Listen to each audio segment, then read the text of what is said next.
Haydée. It will be recollected that the new, or rather old, acquaintance of the Count of Monte Cristo, residing in the Rue Meslay, were no other than Maximilien, Julie, and Emmanuel.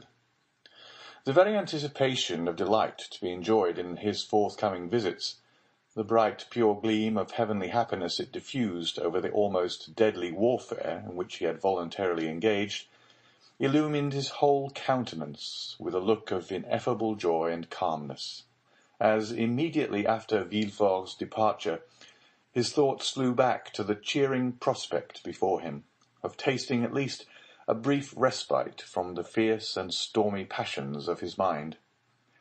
Even Ali, who had hastened to obey the Count's summons, went forth from his master's presence in charmed amazement at the unusual animation and pleasure depicted on features ordinarily so stern and cold, while, as though dreading to put to flight the agreeable ideas hovering over his patron's meditations, whatever they were, the faithful Nubian walked on tiptoe towards the door, holding his breath, lest its faintest sound should dissipate his master's happy reverie. It was noon, and Monte Cristo had set apart 1 hour to be passed in the apartments of Haydée, as though his oppressed spirit could not all at once admit the feeling of pure and unmixed joy, but required a gradual succession of calm and gentle emotions to prepare his mind to receive full and perfect happiness, in the same manner as ordinary natures demand to be inured by degrees to the reception of strong or violent sensations. The young Greek, as we have already said, occupied apartments wholly unconnected with those of the Count. The rooms had been fitted up in strict accordance with Oriental ideas. The floors were covered with the richest carpets Turkey could produce. The walls hung with brocaded silk of the most magnificent designs and texture, while around each chamber luxurious divans were placed, with piles of soft and yielding cushions, that needed only to be arranged at the pleasure or convenience of such as sought repose. Haydée and 3 French maids, and one who was a Greek, the first remained constantly in a small waiting-room, ready to obey the summons of a small golden bell, or to receive the orders of the Romaic slave who knew just enough French to be able to transmit her mistress's wishes to the 3 other waiting women. The latter had received most peremptory instructions from Monte Cristo to treat Haydée with all the deference they would observe to a queen. The young girl herself generally passed her time in the chamber at the farther end of her apartments. This was a sort of boudoir, circular, and lighted only from the roof, which consisted of rose-coloured glass. Haydée was reclining upon soft, downy cushions, covered with blue satin spotted with silver. Her head, supported by one of her exquisitely moulded arms, rested on the divan immediately behind her, while the other was employed in adjusting to her lips the coral tube of a rich narghile, through whose flexible pipe she drew the smoke fragrant by its passage through perfumed water. Her attitude, though perfectly natural for an Eastern woman, would, in a European, have been deemed too full of coquettish straining after effect. Her dress, which was that of the women of Epirus, consisted of a pair of white satin trousers, embroidered with pink roses, displaying feet so exquisitely formed and so delicately fair, that they might well have been taken from Parian marble, had not the eye been undeceived by their movements, as they constantly shifted in and out of a pair of little slippers with upturned toes, beautifully ornamented with gold and pearls. She wore a blue and white striped vest, with long open sleeves, trimmed with silver loops and buttons of pearls, and a sort of bodice which, closing only from the centre to the waist, exhibited the whole of the ivory throat and upper part of the bosom. It was fastened with 3 magnificent diamond clasps. The junction of the bodice and drawers was entirely concealed by one of the many-coloured scarfs, whose brilliant hues and rich silken fringe have rendered them so precious in the eyes of Parisian belle.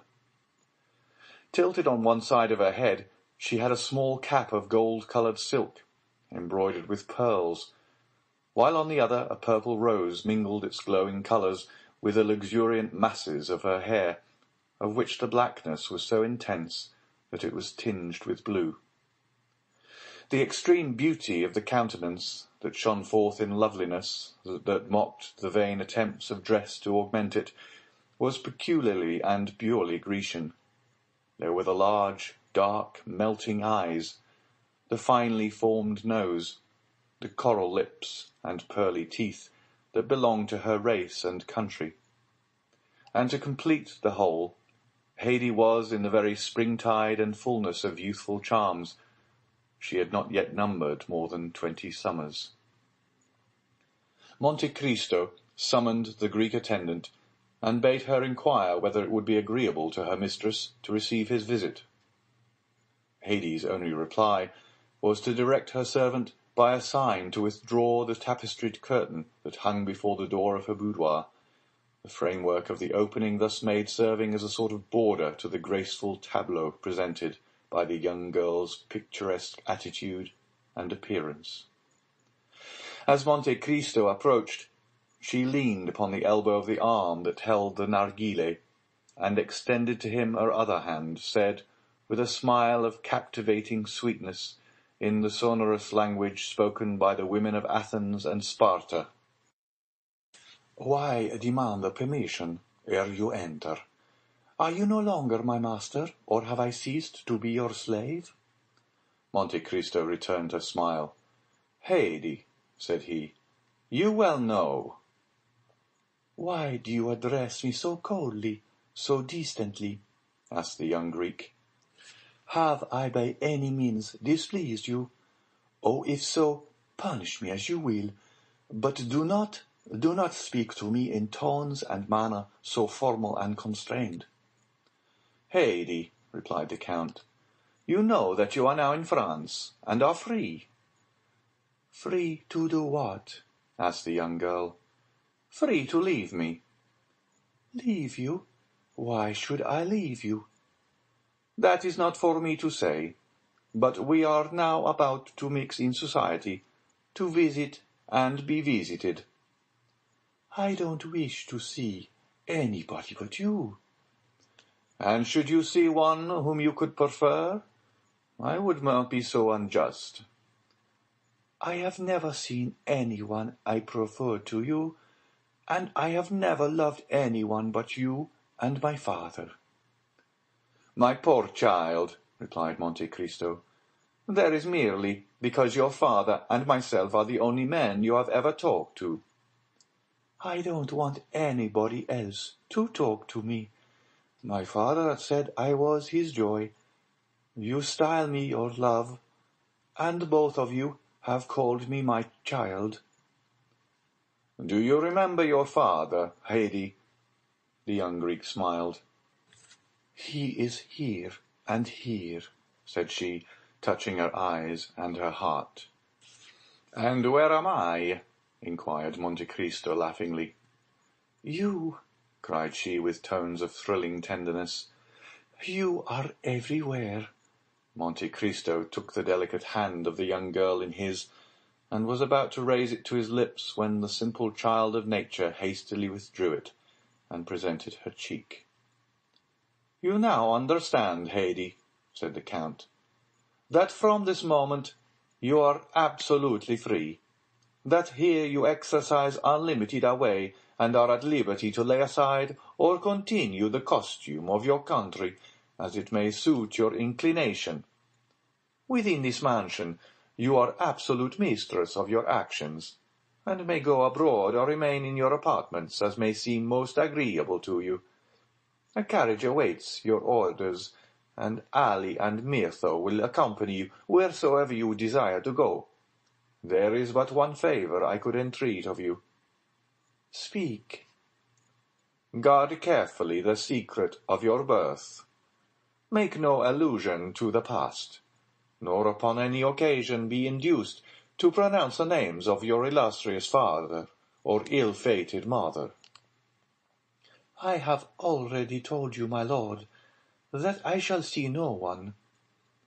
It is possible, Haydée, that so perfect a seclusion, though conformable with the habits and customs of the East, may not be practicable in Paris. Endeavour, then, to accustom yourself to our manner of living in these northern climes, as you did to those of Rome, Florence, Milan, and Madrid. It may be useful to you one of these days, whether you remain here or return to the East. The young girl raised her tearful eyes towards Monte Cristo, as she said with touching earnestness, "Whether we return to the East, you mean to say, my lord, do you not?" "My child," returned Monte Cristo, "you know full well that whenever we part, it will be no fault or wish of mine. The tree forsakes not the flower falls from the tree." "My lord," replied Haydée, "I never will leave you, for I am sure I could not exist without you." "My poor girl, in 10 years I shall be old, and you will be still young." "My father had a long white beard, but I loved him. He was 60 years old, but to me he was handsomer than all the fine youths I saw." "Then tell me, Haydée, do you believe you shall be able to accustom yourself to our present mode of life?" "Shall I see you?" "Every day." "Then what do you fear, my lord?" "You might find it dull." "No, my lord. In the morning I shall rejoice in the prospect of your coming, and in the evening dwell with delight on the happiness I have enjoyed in your presence. Then, too, when alone, I can call forth mighty pictures of the past, see vast horizons bounded only by the towering mountains of Pindus and Olympus. Oh, believe me, that when 3 great passions, such as sorrow, love, and gratitude, fill the heart, ennui can find no place." "You are a worthy daughter of Epirus, Haydée, and your charming and poetical ideas prove well your descent from that race of goddesses who claim your country as their birthplace. Depend on my care to see that your youth is not blighted or suffered to pass away in ungenial solitude, and of this be well assured, that if you love me as a father, I love you as a child." "You are wrong, my lord.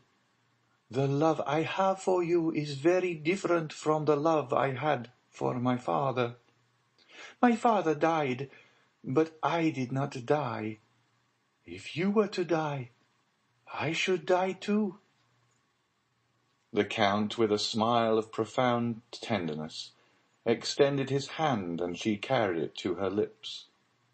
Monte Cristo, thus attuned to the interview he proposed to hold with Morrel and his family, departed murmuring, as he went, these lines of Pindar: "Youth is a flower of which love is the fruit.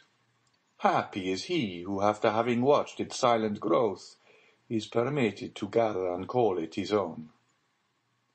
The carriage was prepared according to orders, and stepping lightly into it, the Count drove off at his usual rapid pace.